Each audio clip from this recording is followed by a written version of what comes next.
সঞ্জনা নামের এক আত্মারে আমার ধরতে হইব বাবা। আপনি আমার সফল হওয়ার একটা উপায় দেন।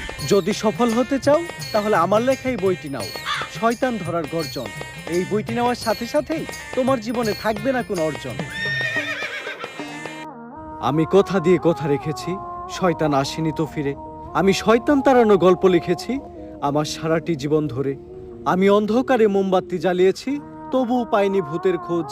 আমি ভূতের অপেক্ষায় ছিলাম, ভূত নিজেই হয়েছিল নিখোঁজ। শয়তান ধরার গর্জন, পৃষ্ঠা নাম্বার চুদলিংপং।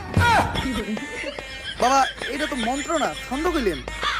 মার্কেটে আপাতত ছন্দই চলে। বাবা বইটা একটা আমারও লাগবে। দাম কত এটার? মাত্র 1000 টাকা। ইয়ে 1000 টাকা দিয়ে আর কিনুম। 1000 টাকা হাতে নিয়ে ভূতের ডাক দিলে ভূত নিজেই চালতে লেগে পড়বো। 1000 টাকা দিয়ে বইয়ের দাম, এই বইয়ের বিশেষত্ব কি? এই বইটা আমি আমার নিজ হাতে লিখেছি। দেখি হাতের লেখা এত খারাপ? দেখি এই বইয়ের প্রথম পৃষ্ঠায় কি লেখা? মানুষকে ভোদাই বানানোর 100টি উপায়। 1000 টাকা দিয়ে 120 টার এই বইটি নেন আর ঠাস করে ভোদাই হয়ে যান। এখন সফল হইতে গেলে তো এই বইটা লাগবেই। তো এই বইটা আমি নিয়ে গেলাম। বইয়ের টাকাটা ওইটা আমি হোয়াটসঅ্যাপে পাঠাই দিব।